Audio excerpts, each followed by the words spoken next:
I've been doing office hours 3 weeks in a row. So Nice. Welcome to Premed Office Hours. It is October 1st. I can't believe how oh, that's how true. time flies. It is crazy. Um,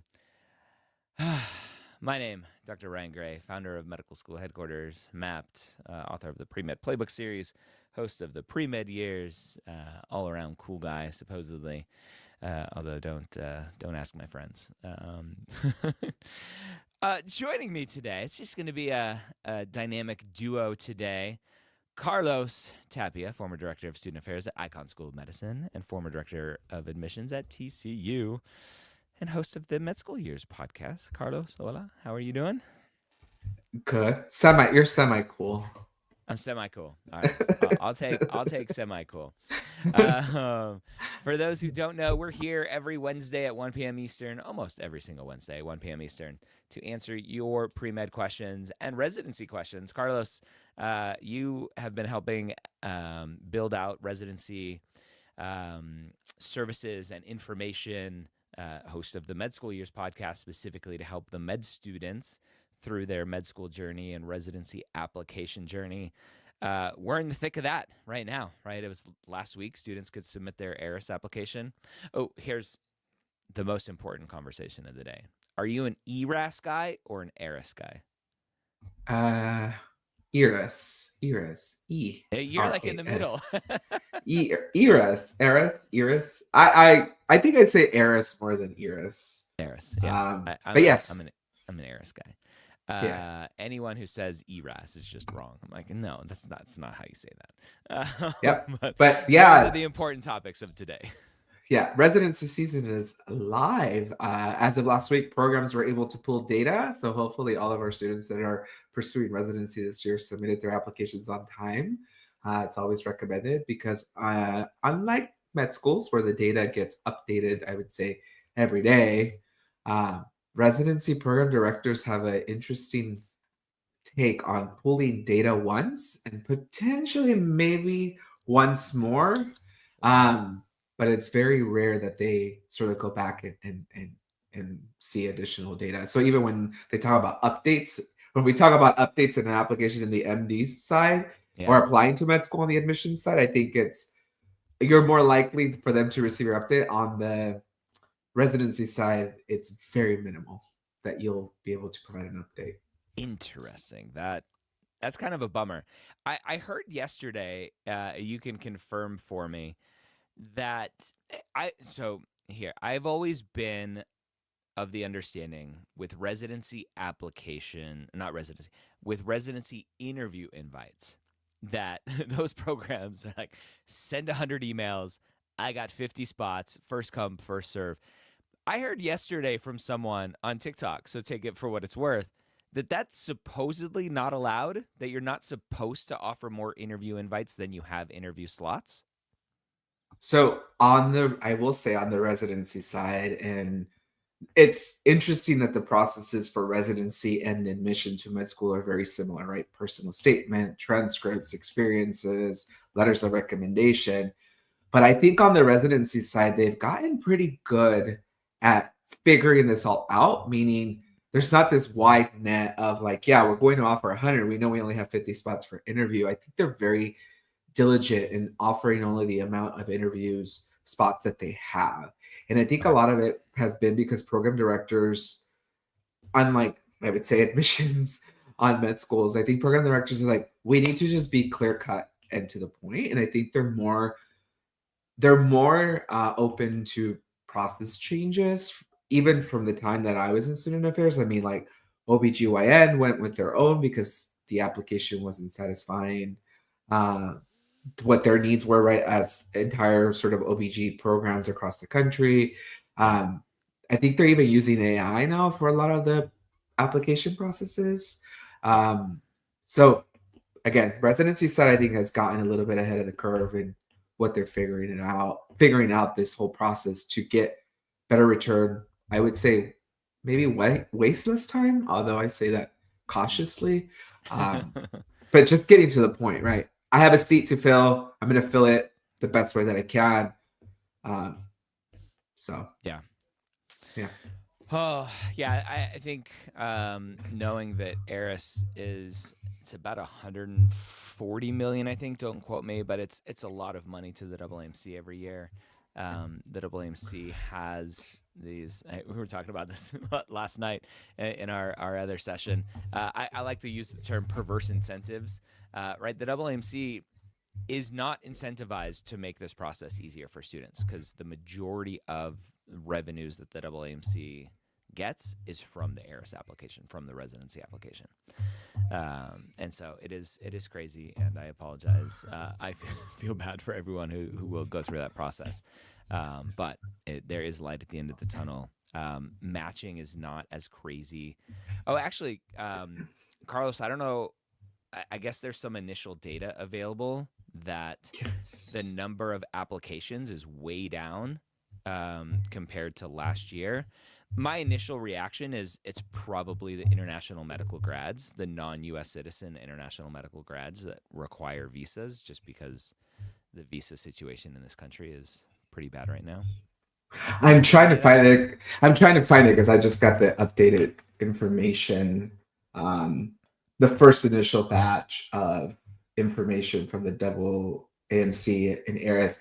It was like applications are there was still 46,000 applications, which I think Okay. is the Roughly, traditional yeah. close to the number, but the number of apps that a person submits, I think, is down by 7% because, again, unlike the admission side for medical school, different tools and strategies that programs have put in place have they've been more strategic in saying, like, if you're really interested in applying, that applicant becomes more strategic with the tools that they're given now. And I'm trying to find it because it was interesting as I was reading it, and I was like, oh, um, but now I can't find it. I don't even know where I put it. Yeah. Can Um, you guys hear me okay? Carlos, can you hear me okay? Someone says yes, I can hear. my voice is a little low. I don't know. I'll adjust a little bit. Um, all right. Let's answer some questions. Dylan says, I'm applying both MD and DO. I was waitlisted at DO. Does this hurt my chances at MD? They're two separate applications, Dylan. One does not have any effect on the other. So, nope, nope. Hey, are clinical jobs a soft requirement for medical school acceptance, or is volunteer work enough? Carlos, one of the most common questions we get, right, is I understand clinical is important, but does it matter if it's paid or can I do volunteer? It doesn't matter as long as it is clinical. Of course, if you're getting paid, I mean, you're getting paid, right? Yeah. That's money in your pocket. But it doesn't really matter. I think as long as you have that firsthand patient experience or witness physician-patient interactions, um, it's although you say it as a soft requirement, I think it's a requirement. Period. Right? And volunteer work is also a requirement. I No. will. The soft requirement here is the job part, the paid part. So Oh, they're the paid saying part. Yeah. paid versus volunteer. Oh, no, it doesn't matter. Yeah. It doesn't really Yeah, I matter. would say big picture, right? It doesn't matter. There's always an asterisk with a caveat. I interviewed Laurel Poole, the director of admissions at University of Central Florida, I think a year or so ago, and she straight up said her admissions committee does prefer unpaid clinical, or they do weigh that into their decision that a student has unpaid clinical, which I don't like. I don't like. It's like, were you privileged enough to do it for free? I don't think that should be part of the equation, but I'm glad that they were transparent and said that is part of their equation. So, all right. Quit. I have a question. Undergraduate student tackling a bachelor's degree in math. As someone who has done well in the course required prereqs with a decent trend, is pass fail math courses not in the prereqs going to affect my chances of the MD program? These courses are merely for fun, self-interest, but was unsure if pass-fail courses that aren't part of the course recs are frowned upon. Yeah, big picture, right? If they're not prereqs, no problem. You may get asked the question, why did you take these? And then you Yeah, say they were just for fun. I like yeah. math. Just for funsies, man. Come on. Yeah, no problem. Ben, do certain volunteer opportunities stick out compared to others? Example would be soup kitchen versus volunteer coach. Uh, the impact, the X factor, Carlos. I'm not sure roughly how many applications you've seen in your lifetime. Is there something that sticks out to you at this point, or is it really just what you're reading and big picture? For me, I think it's more of how you write this activity description and what you're, I think what you learn from it and what you're taking from it versus like this is better than another or this is more impactful, meaning from the standpoint of this was an underserved community versus this was just something I was doing as a volunteer. And I think we talked a little bit about it last night with parents of this idea that some experiences weigh heavier than others and some are better than others in your application. um, I think you need to get away from that narrative, right? All of the experiences that you include in your application, you're including because you're making the conscious decision to share with committees, this is the work that I've done. And for me, all of this is value. uh, Stop thinking with like, I'm going to place these things here because they look better on my application. Yeah. Yeah, and kind of following up to that, Cassie asks, I've heard, not from us, to say what you need to say to get into medical school.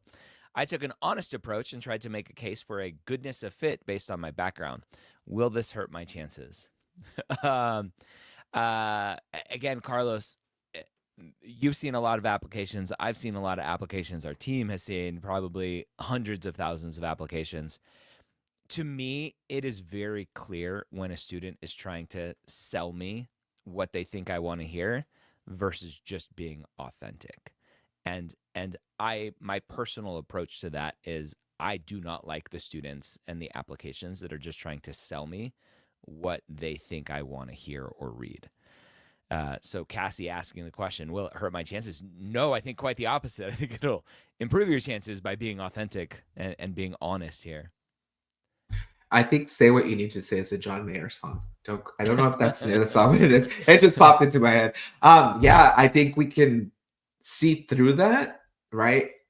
And even if they don't see through it, right? So you're putting all this information in your application. I think the one thing that you want to be cautious is you trying to say what you want to say is you might get asked questions, and if you can't support it, right, and you can't talk about it, and you're very anxious and nervous and like, why are they asking me this?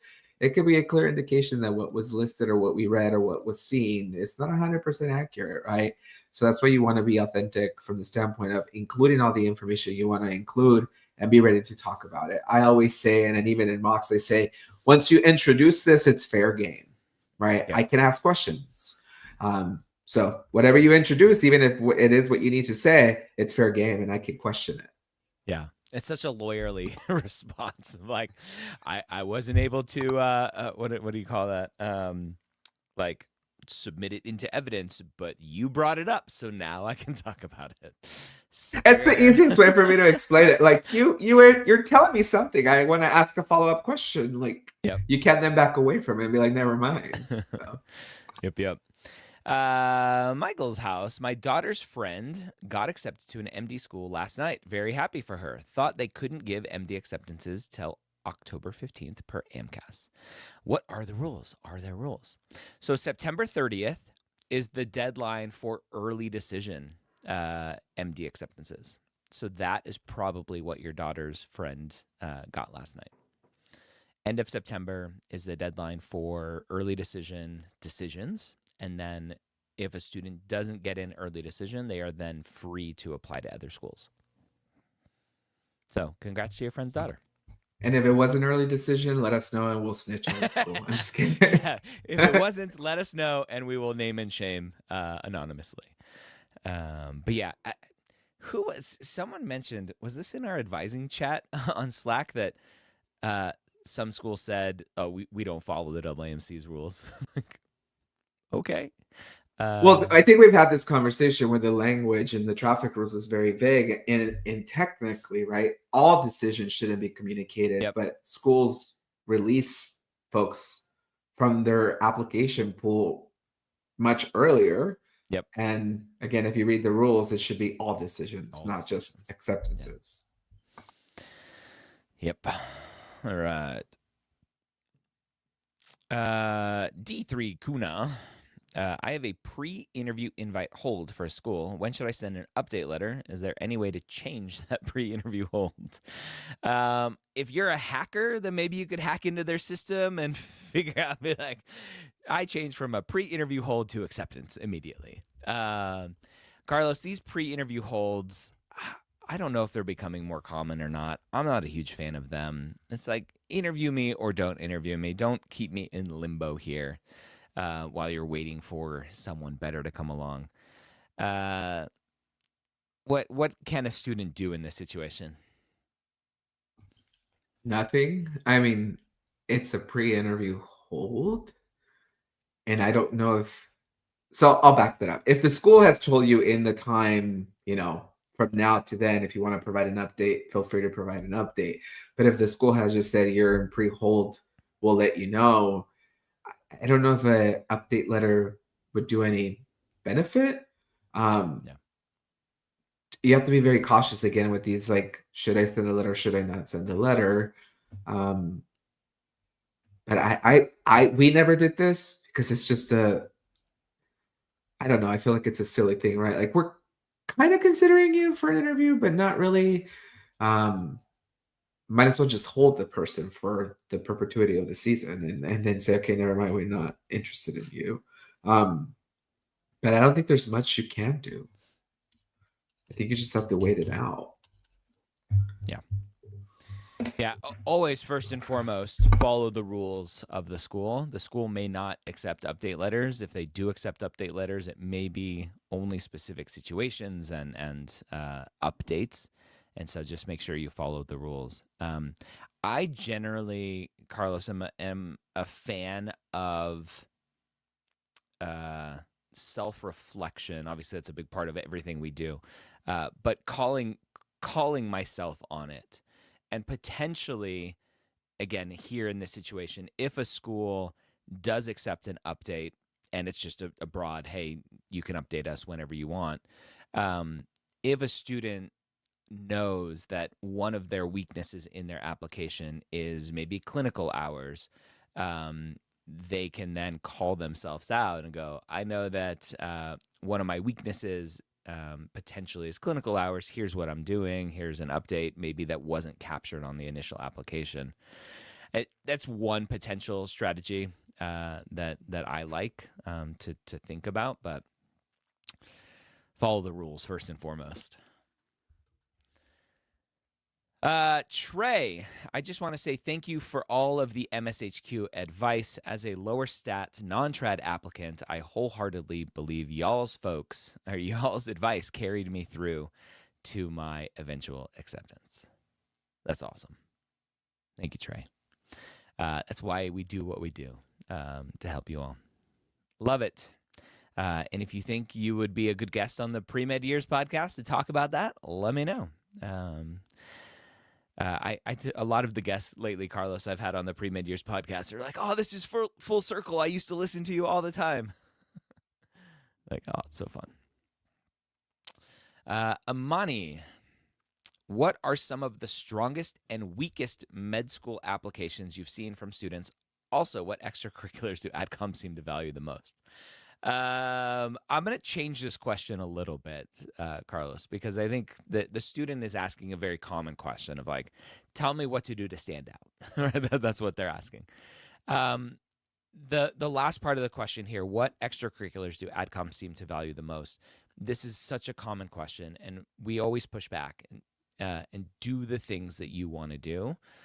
Obviously, you need to explore healthcare. You need to explore being around patients. So clinical experience is important for you to make sure that you like it. And then you explain that to the medical schools in your personal statement, activities, interviews, etc. Same thing for shadowing. I'm going to change the question a little bit.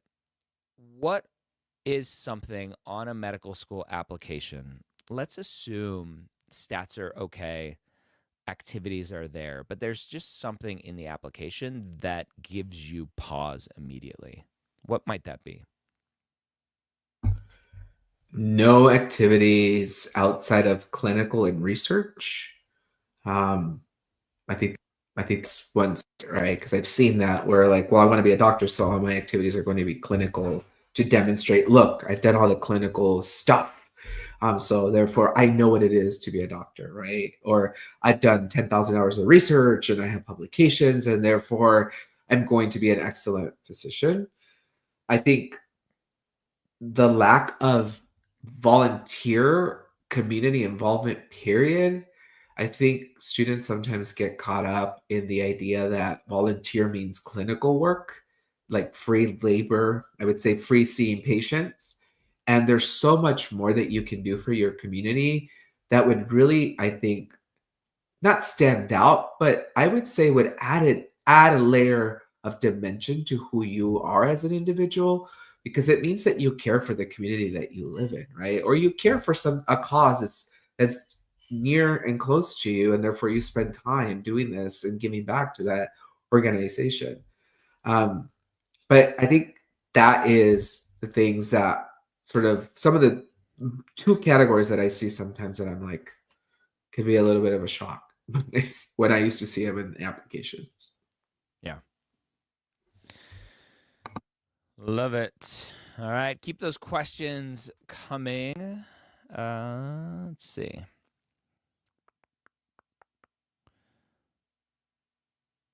I don't see any new questions right now. Um, Carlos, it's October.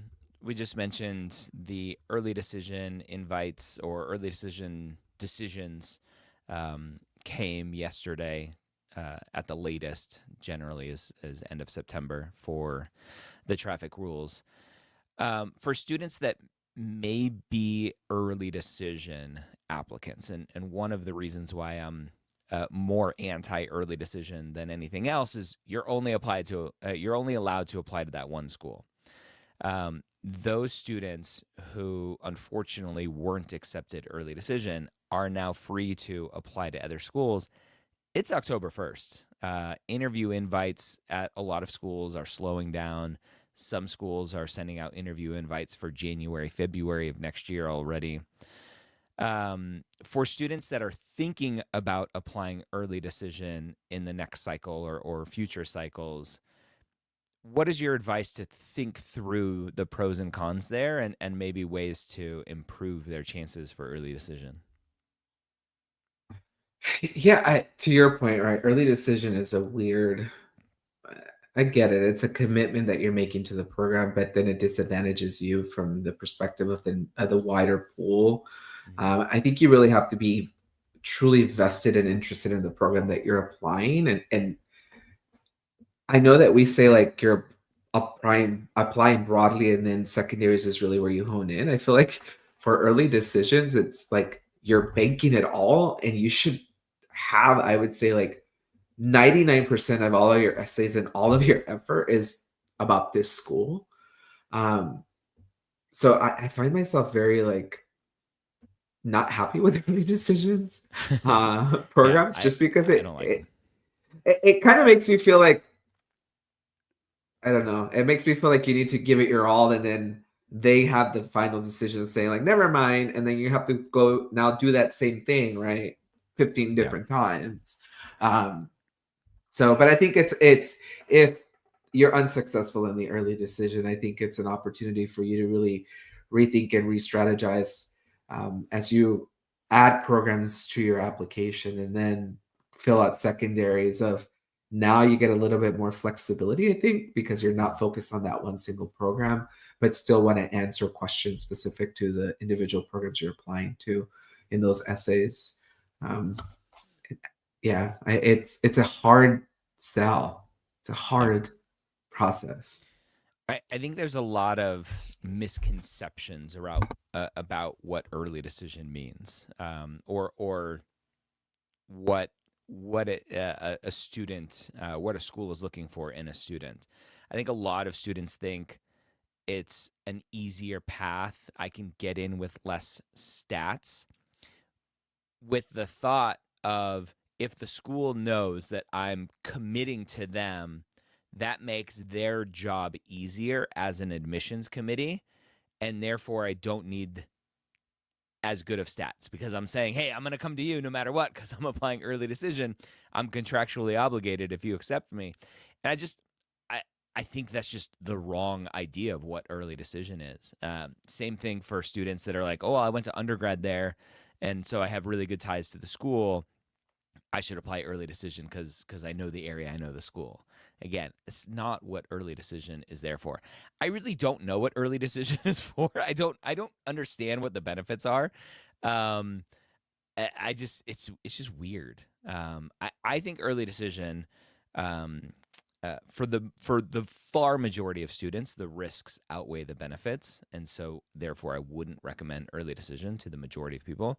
But there are some students that are like, I'm a non-trad applicant. I have a spouse whose job is only in this specific area. I have kids that are ingrained or entrenched in the education system. All their friends are here, or they're at an age where moving would be very detrimental to them. I'm like, awesome. Apply early decision. That makes sense for you and your family and your life. It's not a shortcut, unfortunately. And I think you talked about this from the perspective of an applicant, like I have lower stats and Mhm. that piece. But I think as programs, my mind goes to like, because you're early decision, then you technically have to check all these boxes versus if you were in more of the general pool, we would be okay with maybe like checking half a box, right? Because we know we could potentially, you could develop that. I feel like early decision, you must meet all of these things. And I'm making sort of that as an assumption, but I would feel like you're all in, right? Like you've done the work, you have these high Mhm. expectations of the individuals that are applying to your program. So Yep. Question from Instagram here. Why do people say Thanksgiving is the day you should think of reapplying if no interviews? It's something it's just a general rule of thumb to say if you don't have any interviews by Thanksgiving, things are starting to slow down a lot by then, and that's not a great sign. Does that mean you're not going to get any interviews? No. There's still potential for interview invites to come. It's just an arbitrary kind of line in the sand, so to speak, that says, hey, if you're holding out hope, it's decreasing every day now. And you should start to rethink or think about what a reapplication might look like. Although, Carlos, I would argue we also try to have students think about reapplying the second they submit their application to go, all right, you've submitted. What could be wrong with your application that we can also continue to work on starting today, or we've already started to do that? Um, just in case you need to reapply, you've been working on it now from May to November instead of November and on. I think the reality of this process is there's two outcomes, right? You get in, you don't get in. And you have to be ready for those two outcomes, right? Of course, the positive one is like you don't have to sort of do this again. But on the other side, you really have to plan and make even a timeline, even as you made a timeline to plan your journey into medicine, you have to now make a secondary timeline of like, okay, so if I don't hear by X date, I should probably start to reapply. And that's why with students that I work with all the time, I say, you technically don't stop working on your med school application until you get that offer of admission for this reason, because you could end up with a release from the pool and then you're in the process of reapplying. I will say that it's also good just to sort of really get in this mindset because it's very disappointing news. And I think it takes a little bit of overcoming the emotion, right? Of feeling like you were not good enough, really thinking and taking a step back, possibly even taking a little bit of a break before you even re-engage and go through the thought process of like, I have to do this all over again. Um, but everybody's at a different stage. I think this is just a general idea that as the year progresses, your chances are getting slimmer and slimmer. Yeah. And so you have to start making that secondary plan. Yeah, and it's I don't I wish I have the diagram. I have a rudimentary diagram of what that looks like. Right, the chances are getting slimmer because the rate limiting step for all of the science nerds out there. the rate limiting step is the interview spots. The number of interview spots decreases every single day, every single week. And so when we get to the end of November and Thanksgiving, the number of interview spots is decreased tremendously. And also, by the way, the number of students applying continues to go up. Now, the primary application deadline for a lot of schools is end of October. Some are mid-November, end of November. For ACOMAS, for the DO applications, they just basically got rid of their primary application deadline and said, just apply. If it's June, just apply. Maybe there's a chance we have a seat somewhere, which I think is crazy. But yeah, yeah. So that's why we say that. Cassie hasn't heard back from 5 schools. One of my big pet peeves, that schools just ghost applicants. At this point, assuming Cassie applied early, secondaries were in a couple months ago. Probably a wash at this point with those schools, Carlos? We would always say no news is good news because it means that you're still being considered, right? Until you get a Yeah. communication. Although I do, and I have heard from folks that some schools just don't even send communication. And even if you have been released, right, that they just don't send communication. So we were pretty good about that. Even if we held you for a while, we would make one of two decisions. You were invited for interview, accepted, released, or you would like released from the pool early on. But Yeah. you could take it either way. No news is good news, means you're still considered. Or if you apply to a school that you know historically has ghosted people, they Yeah. ghosted probably. Yep. Good question about the role of interviews here. Are interviews mostly a vibe check, or is there a lot more to it? Most of the applicants are super qualified. Yep. So how do they decide who to admit? I know University of Florida Director of Admissions was open about their process where they accept about 2/3 of the students that they interview, which I think would be, yeah, it's a vibe check at that point. They do a lot of work before the interview, make sure they only interview students that they really want to accept. But it's not always the case. What else could be going on outside of a vibe check? Vibe check. That's the first time I've ever heard it. It's a different layer, right? We know that you've written essays, so personal statement, right? It probably went through 20 iterations before you submitted it, so it's like the most perfect piece of your story. So that's one layer, right? Your activities are another layer, all the things that you've been doing, and then secondary essays, very tailored to the school. And again, you've done your work and your edits and all this stuff. I think now it's just trying to put a face and then ask you some questions, I would say, as follow up to your application from the standpoint of you've told us all these things. Now we want to even ask you more questions because we're curious about you. So it adds a different dimension, right? I will say cautiously, I think it not so much a vibe check, but I think it's also a personality fit, right? You can be great on paper and you have done all of these activities and you're a rock star, superstar in academics, MCAT, all of that. And then they meet you in person and you're not what they expected when it comes to, I would say, personality, maybe the way that you answer behavioral questions, situational questions. And maybe there's a concern that maybe you're just not a fit for their institution.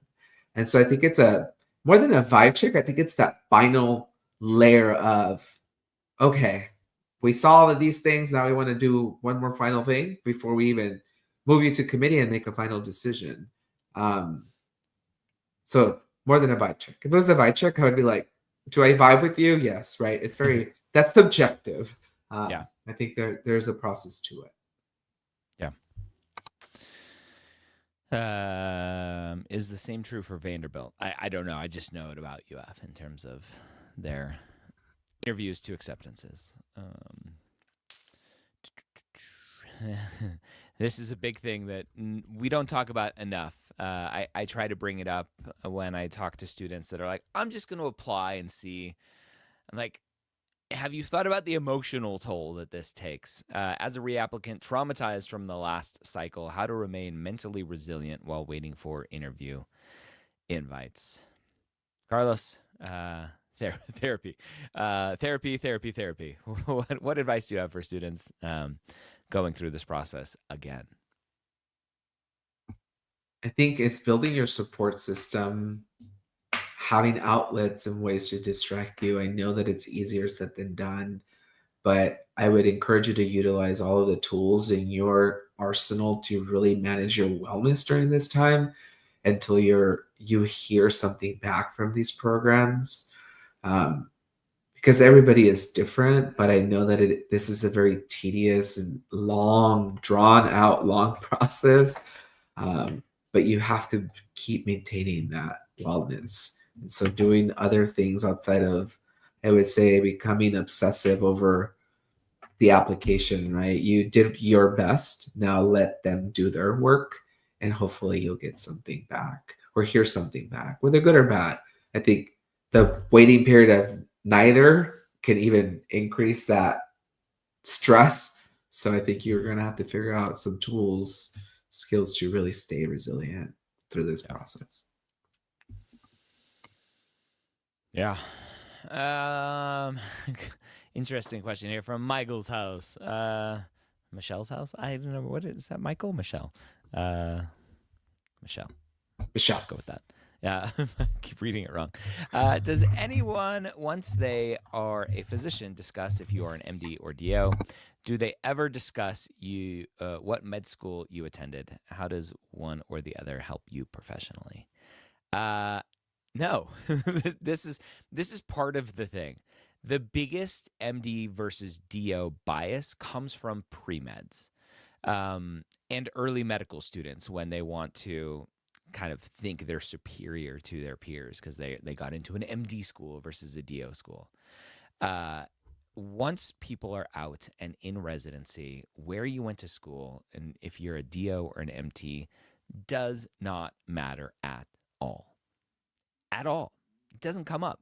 Like, oh, I see you're a DO. What, are you not good enough to get into an MD school? Now, individual people may have their individual biases.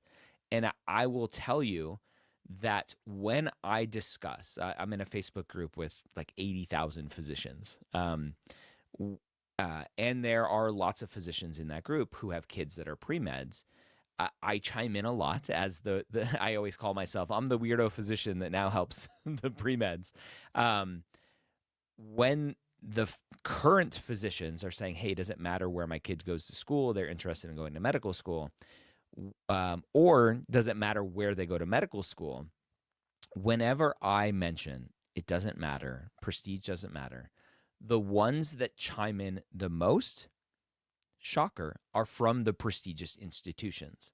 They are the ones that are trying to boost their ego and validate their trauma of going to a really rigorous and prestigious institution by trying to tell others it matters.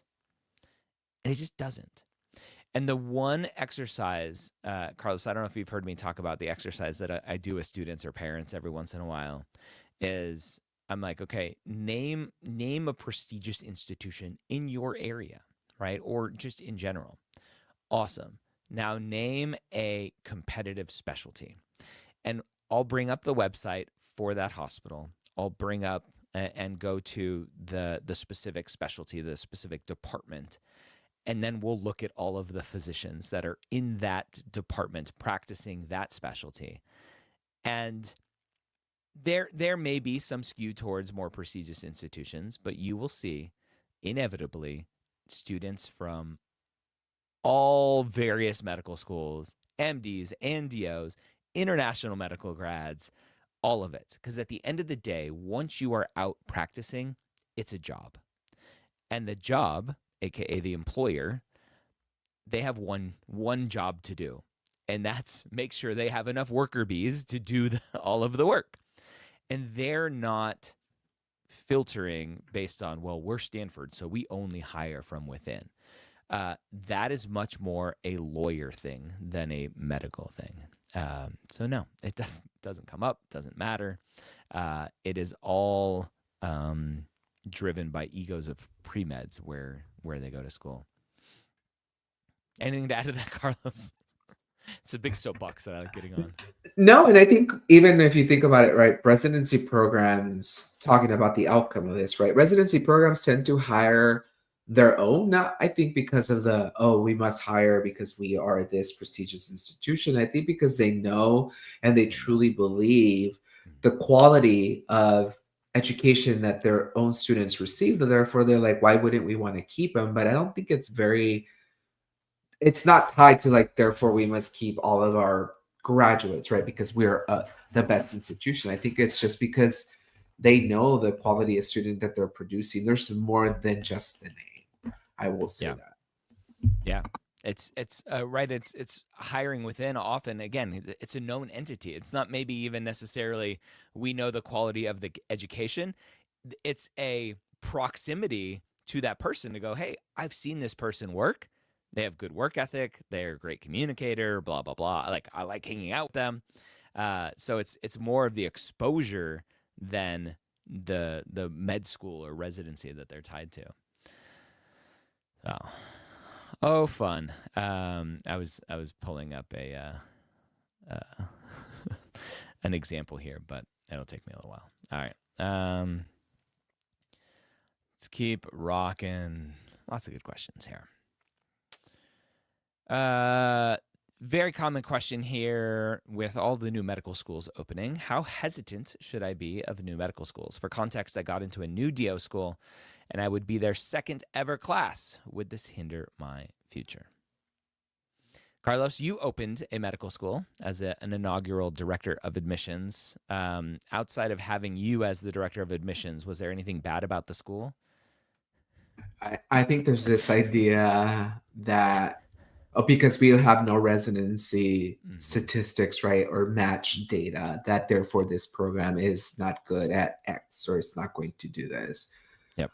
I will assure anybody that's starting at a new program that both allopathic and osteopathic schools go through a very rigorous accreditation process that I will say monitors and reviews and ensures that this is all in works or connections or they're meeting certain standards for everything that a medical student is about to experience, because Mm-hmm. they wouldn't allow a school just to open and say like, yeah, we're going to open, but we have no X, right? Like we're not going to do that just because we don't need it because we're a new program. Like there's a lot of planning that goes into it, and there's an expectation of certain things. um, and I for sure I would say that the accrediting bodies would be like, if you don't have this as part of this just process of quality improvement and the accreditation, they would probably be like, you can't open or you can't have students. But no, it doesn't hinder your future. I think it just, I would say it potentially gives you more opportunity because it's a new program. There's probably new connections, especially on the GME side, um, that are being built, graduate medical education. So the residency side, I know schools spend a lot of effort building those clinical partnerships to make sure that there is enough residency spots in the city that they're establishing it. Yeah. I think there's this idea that it's like tomorrow, if I went and found a building for sale and bought it, like I could then go to AMCAS and say, "Hey, I have a new medical school. You should Yeah. allow me to start taking students." There are years and years and years of processes that are happening and recruiting of people from other institutions to open up new medical schools. These are not fly by night. Thankfully, fly by night kind of processes, lots of accreditation hoops to jump through. We have yet to see. Cal North State was in a precarious situation with their accreditation, but they finally got their full accreditation just a couple weeks ago, if not a month or so ago. We've never seen in our lifetime a new medical school not get fully accredited or lose accreditation, which is a good thing. And it signals that the accreditation bodies are doing their job and making sure that schools are ready to accept new students, that there is a plan in place to make sure that the students at the new schools are just as capable coming out as students at every other institution in the country. So have no fear. right, Carlos, what's the difference between a letter of intent and a letter of interest? I think letter of interest intent is the same, right? It's just a different word. For me, it sounds the same. I think it's maybe update letter versus a letter of intent interest.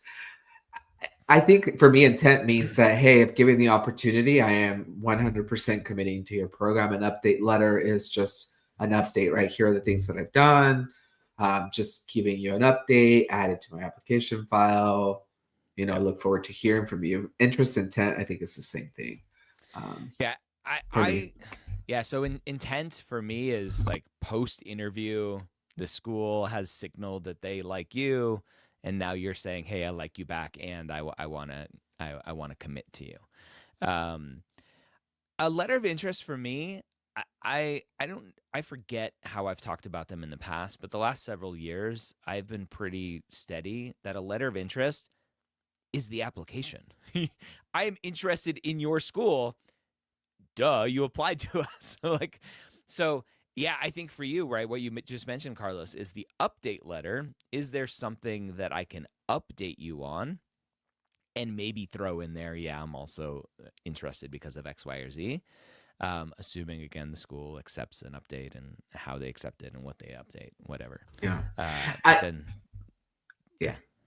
yeah, I for whatever reason, right, since I've been doing this, I've heard a lot more conversation of what can I send, what can I do, what can there comes a point where I think as a pre-health student or as an applicant in this process, you have to lay the process play out yeah, without becoming overbearing of trying to communicate and send emails and updates and interest. Like there is points in time, I think, if the program allows for you to do that. But if it doesn't, I would say respect the process. It could be more detrimental to your application if you sort of are trying just to continue to push this idea of communicating.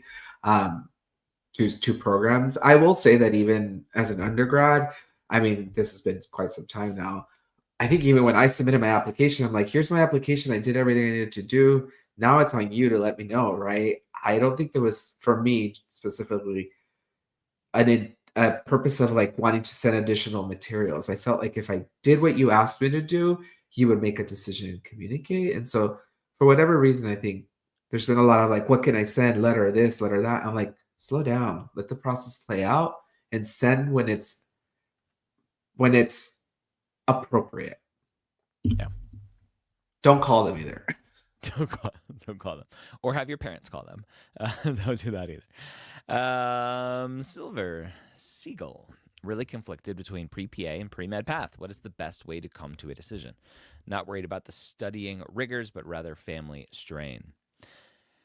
Yeah, Carlos, this is the $1 million question. A lot of people going through this process have is like, oh, I found out about this PA path. I think it's still more common for people to only think about a physician and then they find out about the PA career. And then they find out it's only 2 years and there's no residency, at least as of right now. And they can jump around between different specialties. There's lots of positives. When we're working on editing essays and talking to students and potentially doing mock interviews, a lot of students will try to write about why they want to be a physician versus a PA. And they'll often talk about being the leader and having the most knowledge. And to me, those are generic and like you can be a PA leader and you can learn all you want as a PA. To me, it comes down to like, what does your actual degree let you do? Based on your degree, the next steps of that when you're out practicing is you go to a clinic, you go to a hospital, assuming you're not opening your own place. You get credentialed. There's a credentialing office that says, okay, Dr. Smith and PA Smith, based on you being a doctor and based on your residency and based on all of the things that you've been tested on and watched doing different procedures and other things, our hospital will let you have these credentials. We'll let you do X, Y, and Z. And for a PA, that list will inevitably be smaller because they, based on their degree, based on their training and everything else, they have less ability to do things. And so physicians are able to take care generally of higher acuity patients, do more procedures, obviously operate and do all of that kind of stuff. PAs can help in some of those situations.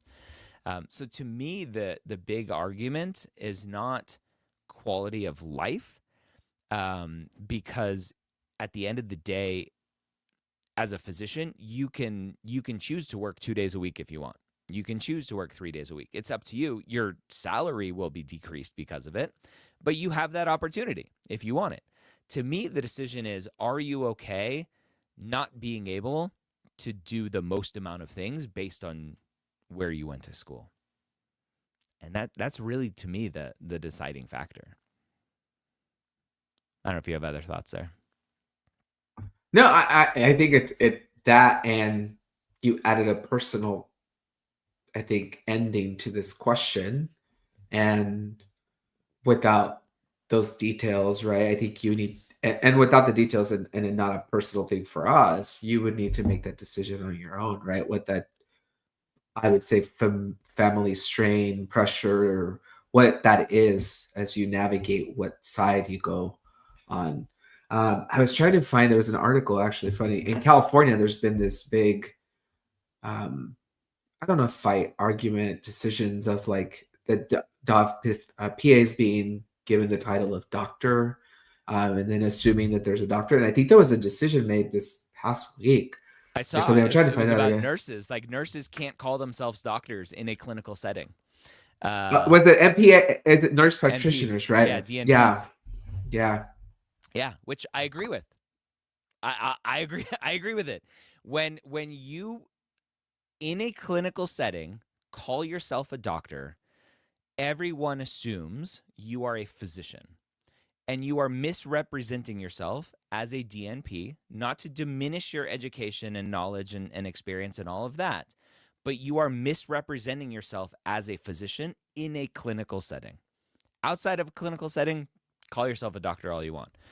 In a clinical setting, I think it is appropriate for physicians to be the only ones calling themselves doctors. And that's not an ego thing or anything else. It is an expectation for the patient, of who you are and what your training is and what your knowledge is. And there's a huge push, and this is just, I'm going off on a tangent, but let me speak for 2 seconds, right? Unfortunately, in the US, healthcare is a business. We are a very capitalistic society, and everything in the US, for the most part, is here to make money, and as much money as possible, typically for shareholders. Now, most hospitals are nonprofit hospitals, but they're still there to make as much money as possible. Don't let the nonprofit fool you. They just don't have shareholders like public companies. At the end of the day, hospitals will make more money by hiring more PAs and NPs and less physicians. And that is a good financial decision. So it is in the hospitals and the clinic's best decision to try to obfuscate who is who. But at the end of the day, as a patient, I want to know, and most patients will want to know, like, who are you? Are you a PA? Are you a DNP? Are you a physician? And when you call yourself doctor, you are sticking a flag in the ground in a clinical setting by saying you are a physician. If you're not a physician, you shouldn't call yourself doctor, even if you have a doctorate degree in a clinical setting. I wonder how PAs, because this, to your point, I was able to pull the article because I saw it. It popped up on my social stuff.